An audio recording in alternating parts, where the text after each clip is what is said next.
बिरहा जगत में लेडीज तमाम आवत ही बहुत जोर शोर से आवत है। कुछ लेडीज ऐसा नहीं चलिए 6 बिरहा में जीवन बिता दहली। कुछ ऐसा नहीं कि हिलाओ थिलाओ तुम्हारे यहाँ जात हैं। कुछ ऐसा नहीं कि ये चौकी से नाचत नाचत ऊपर जाती, ऊपर से नाचत नाचत ऊपर आ जाती। लेकिन नाचना खाली नाच के पैसा लेके चल जाना ये बिरहा ना है। बिरहा नंदनी गौली है।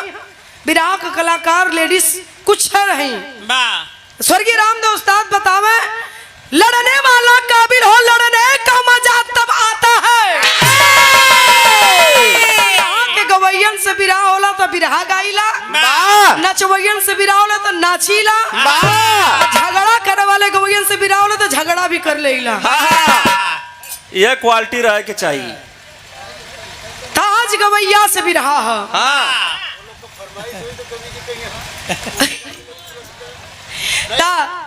एकदम नया बिरहा सुनावे चलती। बिरहा का शीर्षक मिली अंतिम संस्कार। आज तक आप लोग माई का भूमिका सुनबा, मर कभी जे बिरहा में बाप का भूमिका लिखलन। बाप क्या होता है अपने बेटा बेटी के लिए।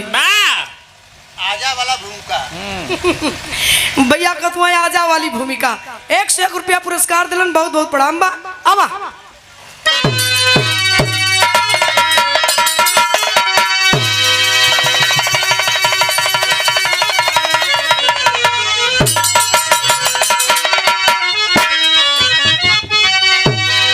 जननी की महिमा जगत में निराली, ब्रह्मांड में श्रेष्ठ सबसे पिता है।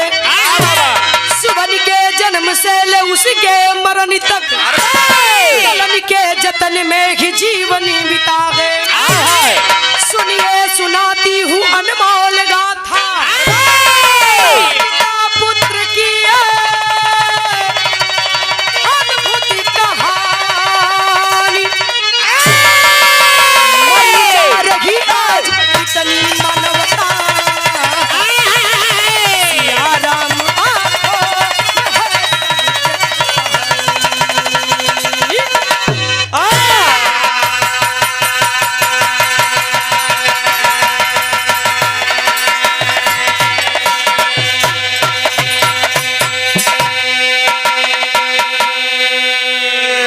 भैया हो 15-20 मिनट है बिरहा के सुन ली है ना आप लोग। यहाँ बिरहा करौले का मतलब निकल जाये। एक लाइन बिरहा में गीत है। कवन गीत है?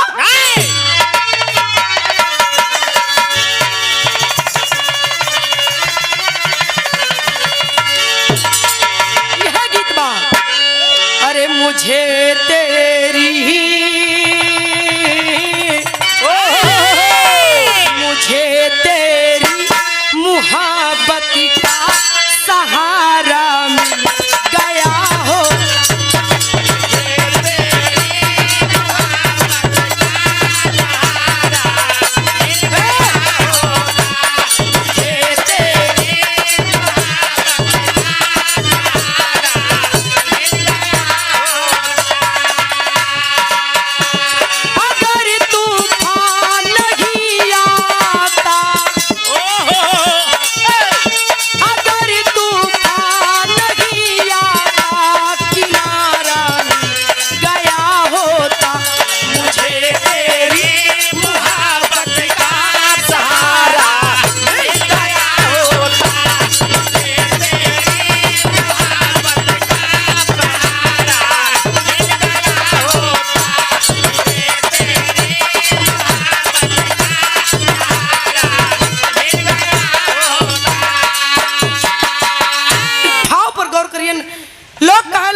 रवि वहां पर पहुंचे कभी। जहां हमारा आपका दिमाग 10 साल के बाद पहुंचल जाई, वहां पर कवि की कलम आज ही पहुंच जाती है। हमारे कवि जी बैठे और करके का लिखल गई।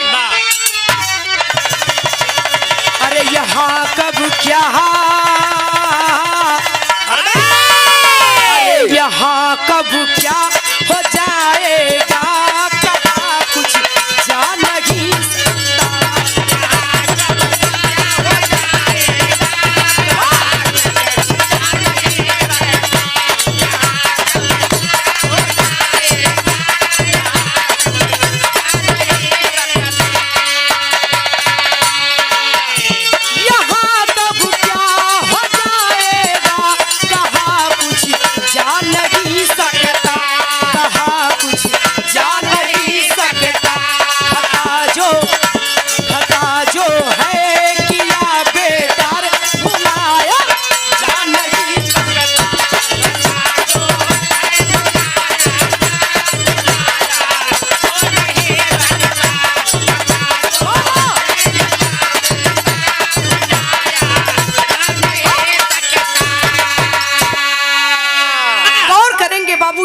विराह का कहानी शुरू हो गई। और आज के परिवेश के बाद बताओ थी कहानी हर घर की, कहानी घर घर की। हम हो आप हो जमाना का कोई हो, बेटा बेटी पैदा करते हैं क्यों? अपने आखिरी वक्त के लिए, कि जब कोई न रही, शरीर का कौनो अंग जब काम न करी, शक्ति काम न करी, तो यह बेटवा बिटिया साथ निभाई है। गौर करेंगे, बड़ी दर्दनाक कहानी है बाबू। बहुत कांड हमारी आवाज में आप लोग सुन लें, लेकिन एक अलग कहानी और आज के परिवेश के बाद। तो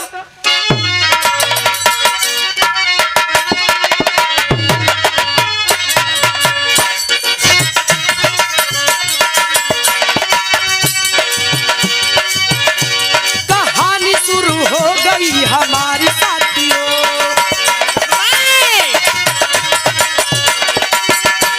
हर घर की बताती हूँ ये बीमारी साथियों। बिरहान की संदेश है ये ध्यान से सुने,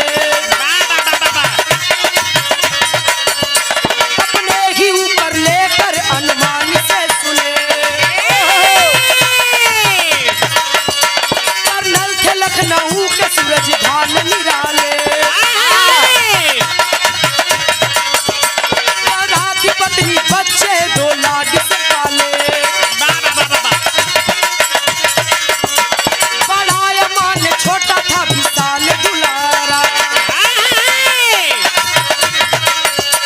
बड़ा मान छोटा था विशाल दुलारा, बड़ा मान छोटा था विशाल दुलारा।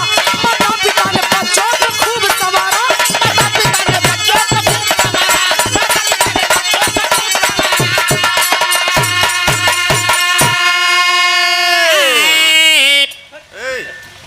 कहानी में जो नाम मिली, वो नाम से आप अपने आप पर एक बार तुलना करके देखिए कि कहानी उनकर ना ये हमारे आपके घरे का कहानी हो। ये लिए कहली भैया हो, कहानी हर घर की, कहानी घर घर की। अब कहबो कि लोगन तो ध्यान से तनी 15-20 मिनट कहानी का आनंद लिहन। यही उत्तर प्रदेश के राजधानी लखनऊ की बात है। लखनऊ में रखे वाला बाबू सूरज भान सिंह, जेकर दुल्ही का नाम तारामती, दुइया लइका रहलन, बड़ा अमन छोटा विशाल। यही 4 सदस्य का परिवार है। और अपने बाबू सूरज भान फौज में कर्नल के पद पर तैनात थे। कोनो कमीना परिवार बड़ा सुख में जीवन जियत बा। बिरहा में यही जाके लाइन गीत लग गई मास्टर, गीत बड़ी मजेदार है।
बाबू सजावेला सपना वाला हमार कुछ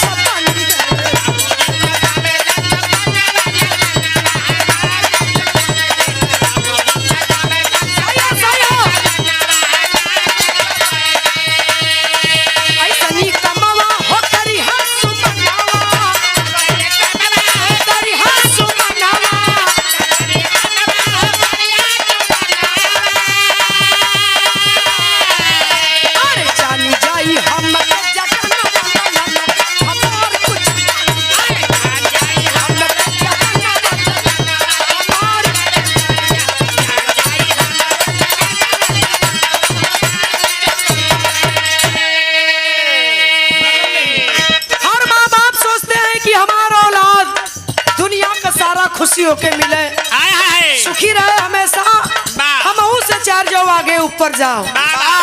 माँ बाप सोचला का गलत करलन, आज कर्नल साहब भी सोचत हवन और भयल भी वो जवन सोचत रहलन। का भयल माई बाबू का पूरा होई गई लखाब हो,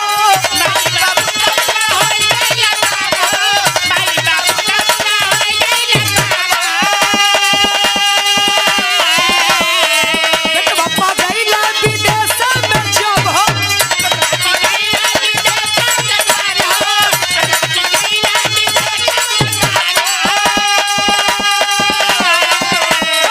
खुशी का कोनो न ठिकाना खुशी का कोनो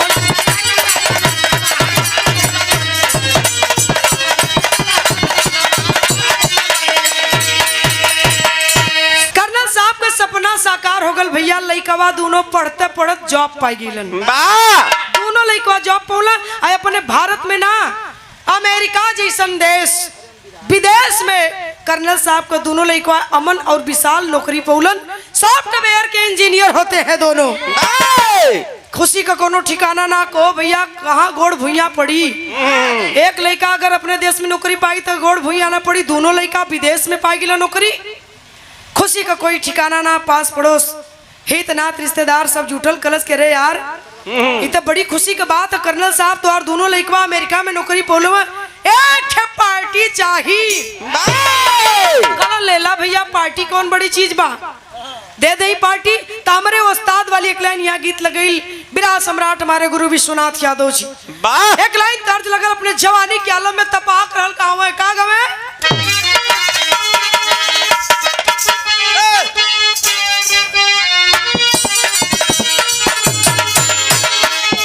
घबरा के ना, घबरा मत, एकदम आवा तू जैसे द्वार मन करो वैसे आवा।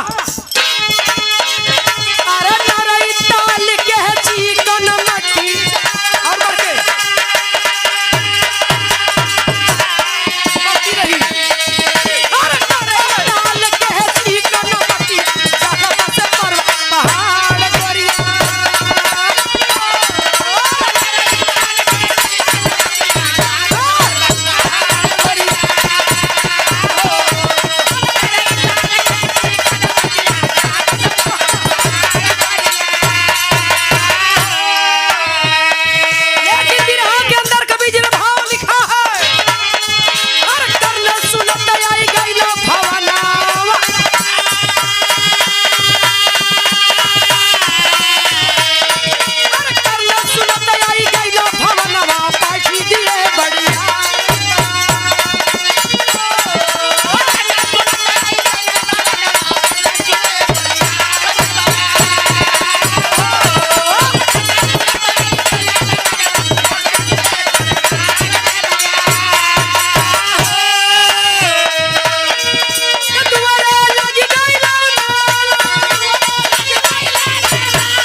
इधर कर्नल साहब शानदार पार्टी की व्यवस्था इंतजाम कर देते हैं। तमाम लोग जुटल हुआ वो पार्टी में बफे चलत बा, एंजॉय कर रहे हैं। कोई देसी क्यों अंग्रेजी क्यों हिंदी और सादा से लेके यार वेज नॉन वेज सारा सिस्टम जारी है। अच्छा तो एक बात और जब बताइला, लड़का छोट नौकरी पावे भैया चाहे बड़ियार नौकरी पावे, अगुआ दुआर खाचे लगी है, अगुआ दुआर खाचे लगी है। एक जाने उठ के गईला ना तले दू जाने फिर आ गईला, वो गईला ना तले फिर तीन जाने आ गईला। परिवार वाले पानी पिया पिया थक जाला। मेहरारू इतना घुस रही है कि पूछा मत। अब वही लड़का नौकरी लगल बा कर्नल साहब को, पलटिया में चाटे अगुआ भी आके टहरत हुआ, वो बड़का बड़का कुर्ता पहिर पहिर के और राजा पान घुलाए के मघई का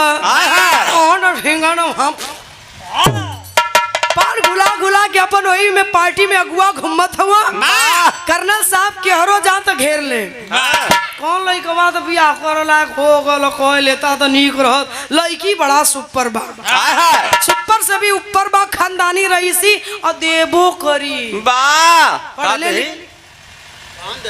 दान दहेज भैया। अच्छा अच्छा समय बहुत कम से खरू का इधर कर्नल साहब अपन वहार से केसो कन्नी कटा के हार चले चले दू जने वहार से घेर लो कहा तो लइकवा बुढ़ा जाई बार पक जाई तब बियाह करबा कहा नाले थुआ लइकिया उठ जाई समझत हुआ मने लइकिया उठ जाई कहीं दूसरे जगह बियाह हो जाई।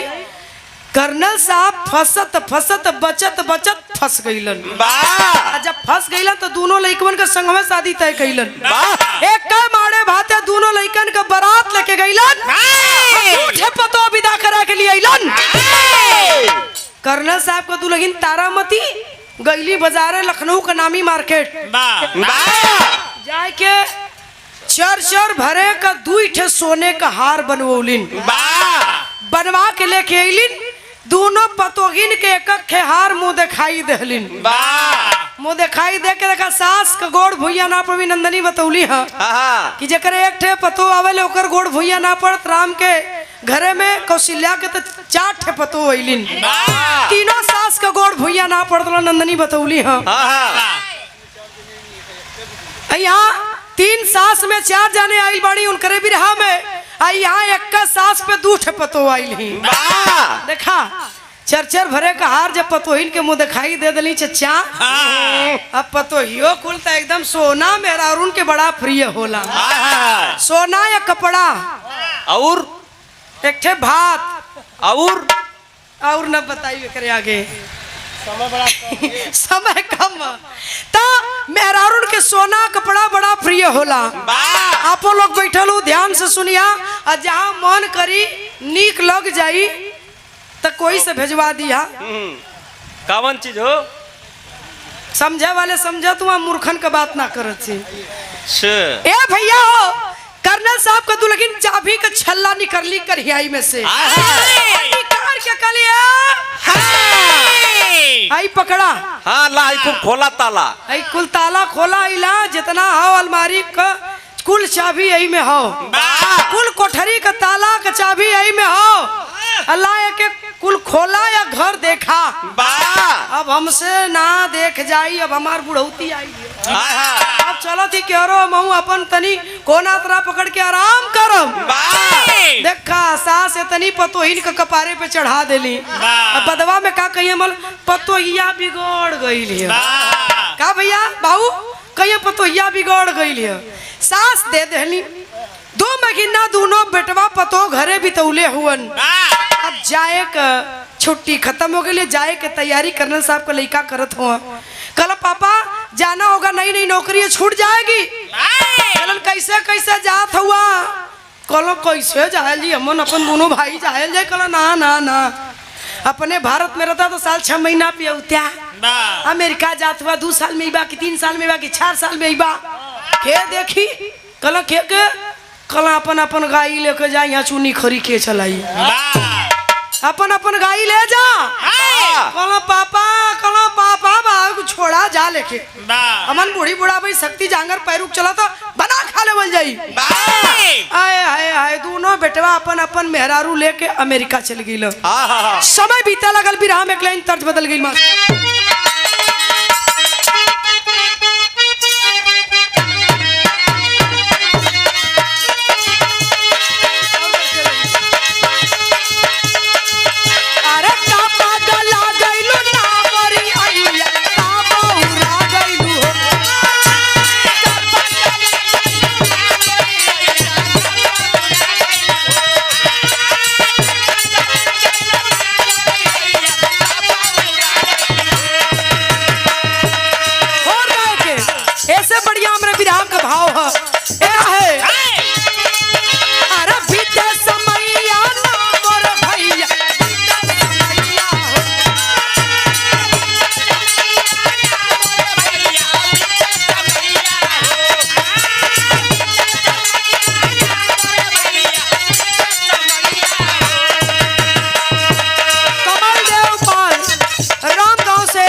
समूह भैया चपले हुआ की। चपले हुआ पूरा अकेले हम समझ ना पाती कि हम कहाँ से का बात है समूह भैया। हाँ तो के भगवान बनौले रह तो मेरा रूबीन ठीक ठाक बा बहुत बीमार है नहीं चपले हुआ कभी जी वो पे हमारा थोड़ा सा ध्यान चल गया उनके पे गौर करेंगे। कर्नल साहब के दोनों बेटवन के अमेरिका गए 10 बरिस का दिन बीत गयल। दू लड़का का बाप हो गईलन दोनों बेटवा लेकिन अब एको बार माई बाबू के लगे लखनऊ में अला जब फोन करत का पापा बिजी हिला पापा बहुत बिजी हिला पापा बहुत व्यस्त हूँ आता हूँ आ रहा हूँ कहाँ घबरावे कितना दिन भैया कल अले देखा माई बाबू अंगुरी पे दिन गिनत हूँ वही कहता कितना दिन भयल है अले बड़ी दर्दनाक कहानी बाबू सुनी है कि अरे बचवा 10 बरिस हो गए 10 बरिस तो के अमेरिका गईले दोनों मिलन के वाला तो 10 है बरिस न भयल कोनो 50 बरिस थोड़ो भयल। कर्नल साहब कहलन कि अरे भगवान तो उनके दूध ठेलैका दे दल हमन का इतना बदकिस्मत हिला अपन पोता कमू न देखल जाई खिलावल न जाई गोदी में कल पापा नई नई नौकरी है छूट जाए कल चुप नौकरी छुट्टी तो बहुत मिली आओ घर ऐसा नौकरी बहुत मिली हाय हाय हाय हाय लइकवा कलस के ठीक है पापा आइला इहो बतिया कले 2-4-6 महीना का दिन बीत गल लेकिन माई अपनी पोता का मुंह देखे बदे तरसे लगल बेटवन की याद में बीमार हो गई चिंता में जब चिंता करत करत बीमार हो गई एक दिन ऊ आ गयल जब हॉस्पिटल में कर्नल साहब के दुल्हन तारामती भर्ती हैं बेड पर पड़ल गई हॉस्पिटलाइज है सीरियस चलत है कलिन की सुना हो अब उन्हन के हम ना देखब तो लगत है कि मर जा कर्नल साहब कहलन कि अच्छा रुका फोन करत हुवन माई के बात कहत हुवन अपने बेटवन से का कहत हुवन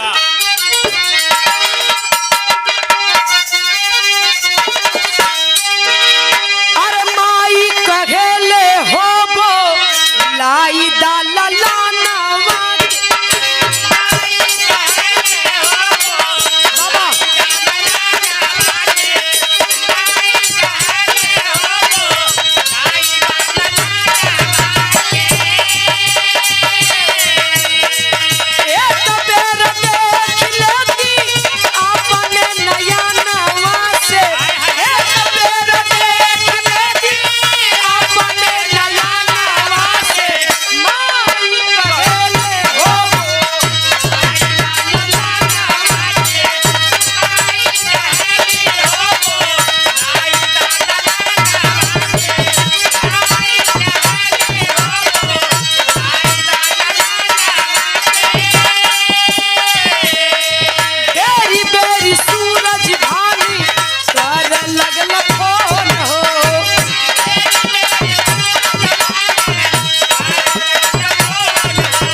कर्नल साहब का पत्नी सीरियस है कौन कैलन कलन की बेटा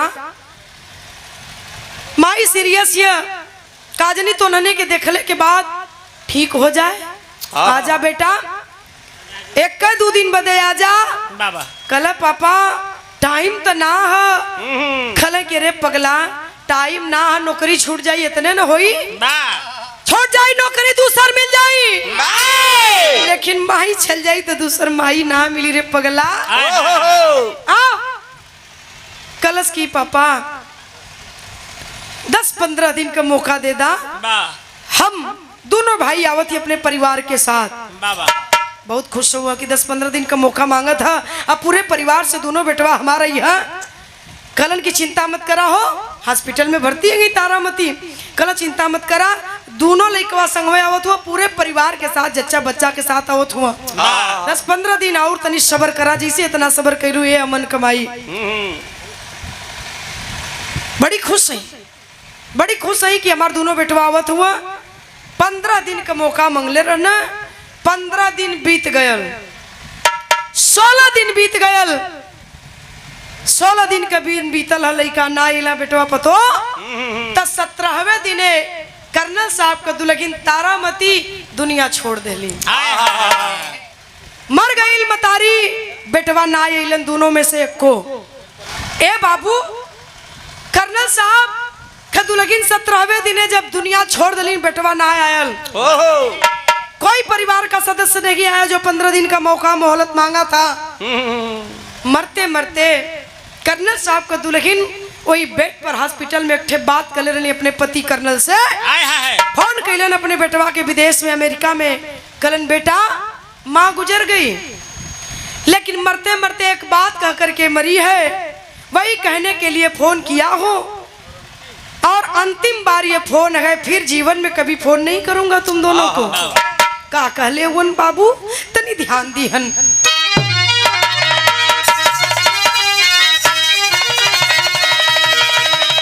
अरे मरी गई लिमाइया के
संस्कार कर देता, लेकिन वो मरते मरते कह गई कि बेटे के कंधे पर ही स्मशान जाऊंगी।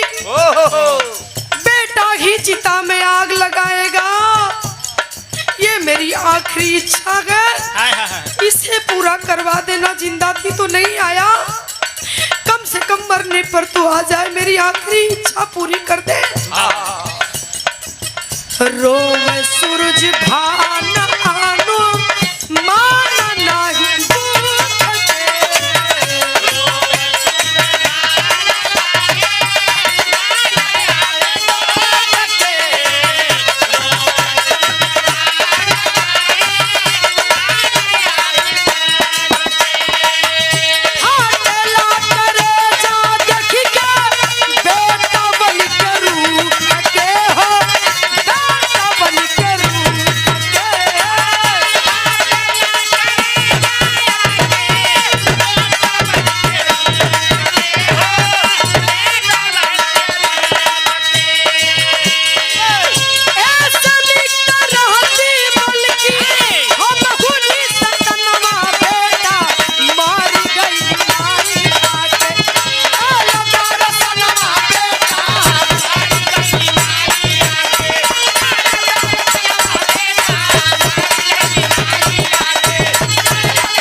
मेरी लाश को हाथ कोई नहीं लगाएगा, मेरा बेटा की कंधे पर स्मशान पहुंचाएगा, बेटा की चिता में आग लगाएगा। यह कह के तोर माई मरल हा, यह फोन रखा थी बेटा, और जीवन में वादा करता हूँ कभी फोन नहीं करूंगा। करे जा फाट गल कर्नल साहब। साहब को ये बात कहे में तब विराह में कवि जी टेरी लिखत हुआ मास्टर। अरे रतनवा माई लाल के करत, अरे भैया रतनवा माई लाल के करत, बेटवा क्या वियोग में सज दिहला पारनवा, अरे पारनवा, अरे पारनवा।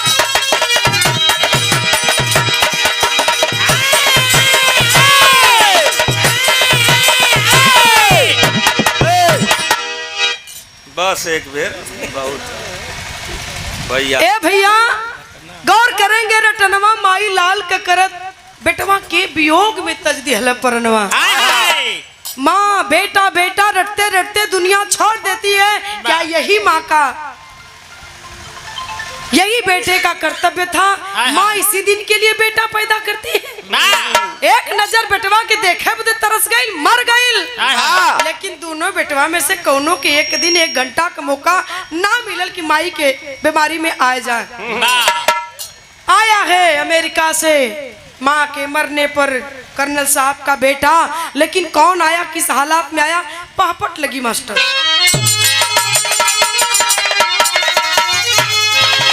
धैला फ्लाइट गईले, अरे आई अपने भारत में, देखला दुआरे मुअल पड़ल बम्बई अपने भारत में।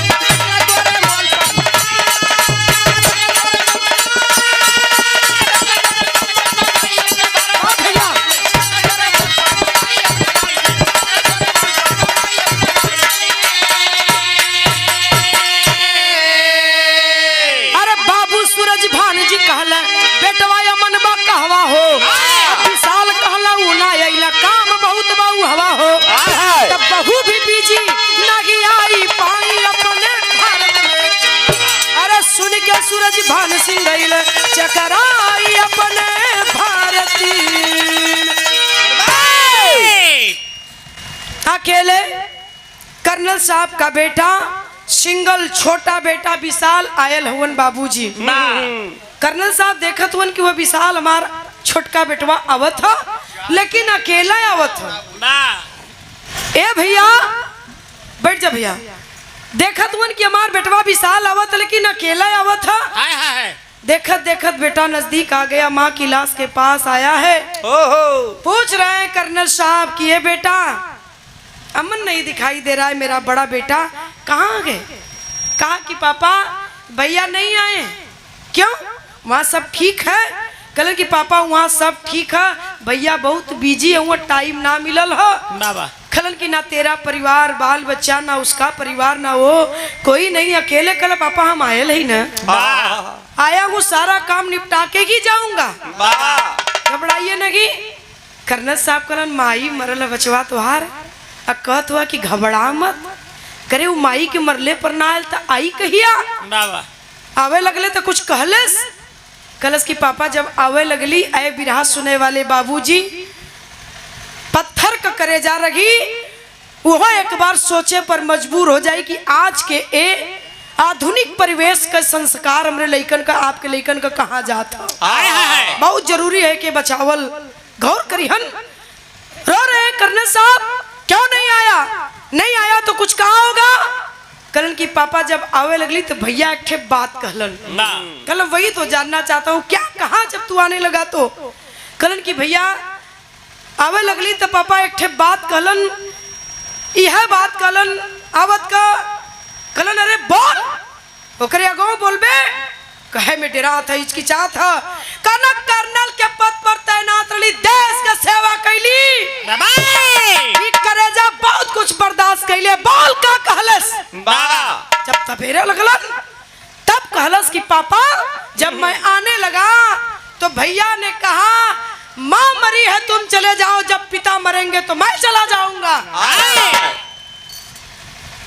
अरे बाप रे बाप, कर्नल साहब कहलन कि ऐसे कहलस? कि भैया यह बात कह के भेजलन है कि चाहो माँ मरी है तुम चले जाओ, जब पिताजी मरेंगे तो मैं चला जाऊंगा। कर्नल साहब के पैर तले से जमीन खसक गई। सोचा लगलन कहा हमारे संस्कार में, हमारे परिवेश में कौन कमी रह गई कि हमार बेटवा इससे कह देलस। पत्नी मरल या लाश सुतावल है, लसिया के लगवा गईलन अपने तारामती कलसिया उठौलन और उठाए के तरह करजवा से सटा लेहलन और सटाए के तरह चेहरा देख के अपने मरल पत्नी के और लाश से कर्नल साहब रोक के कहत हुवन का कलन बाबू तनी आल्हा लगावा मास्टर।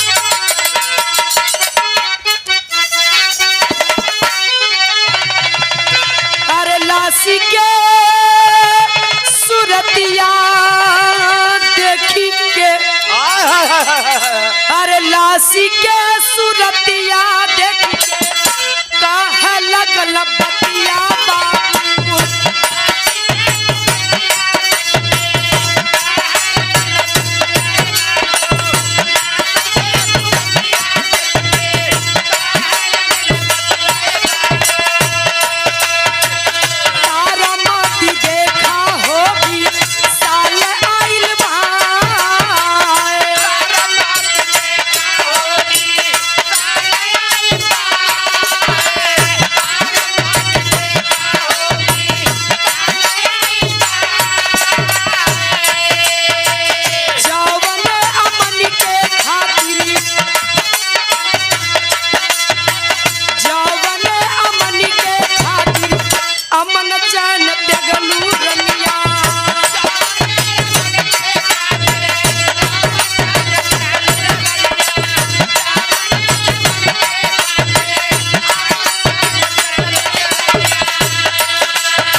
सुने वाले बाबूजी रो रो कर कर्नल साहब ने अपनी पत्नी के लाश से कहा जौने बेटवन के जब पैदा कैलू खुशी से फूले ना समझली कि दुई बेटवा का बाप फैला वही बेटवन के जब पढ़ा लिखा के बड़ा कैली नयिका का नौकरी लगल तब मैं गांव भर जिला जवार में हल्ला मचल डंका मचल कि हमार दोनों लड़कवा अमेरिका में नौकरी पौले हुआ। वही बेटवन का जब ब्याह कैली जा दूठे पतो घरे में उतरलू चच्चर बरे का हार मुंह दिखाई देलू खुशी से फूले ना समझलू कि दुई ठे पतो तोरे घरे में संग में उतरल है। लेकिन दुख का बात ये है रानी कि ना एको पतो लौकत ही, न पोता लौकत, न बेटवा लौकत बा। आज कोई तोरे मरले पर आगे पीछे लौकत ना है। इससे बड़ा दुख का हो सकला? दुनिया में कोई का कोई बा ना रानी। क्षमा कर देना हमको। बहुत रोवत हुआ, रोले कर्नल साहब के बन का पतई झरत बा। लसिया छोड़ के गईलन घरवा में। लोग सोचत हुन कि जात हुन कुछ करे बदे, गईलन घरवा में जाए कि केवाड़ का पल्ला बंद के सिकड़ी चढ़ा देलन। सिकड़ी चढ़ा करके स्टाम्प पेपर निकललन और ऊपर लिखे शुरू कैलन। 4-6 लाइन तभी लिखले हुन भैया। लिख करके कर्नल साहब कैलन का आवाज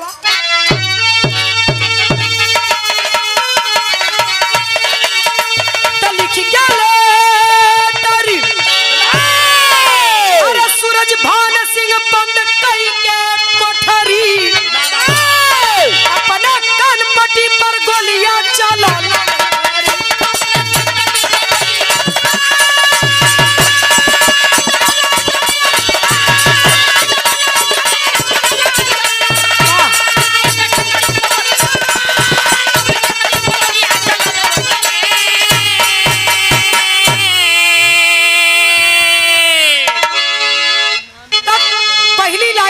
के करे खातिर लिखना अपने बड़का बेटवा अमन खातिर जो अमेरिका से आयल ना माई के मरले पर लिखत हो नौकरी बदे। तक कहला अमन व्यस्त रहा। अरे कराना या काज हो तारा साथे चिता हमरो जली जाई है आज हो। तो के हमारे खातिर फिर से भारत में नागी आवई के पड़ी। कहलन ए बेटा, विशाल बता रहा था कि तू बहुत बिजी है और तेरे पास टाइम नहीं है। तूने कहा कि माँ मरी है तुम जाओ, पिता मरेंगे तो मैं जाऊंगा। तो ए बेटा सुन ले, हमारे मरले पर तय भारत अबे अमेरिका से तोर हो ही बड़ा या काज तो के अभी यहाँ आवे का जरूरत ना है या काज करे कभी जरूरत ना है।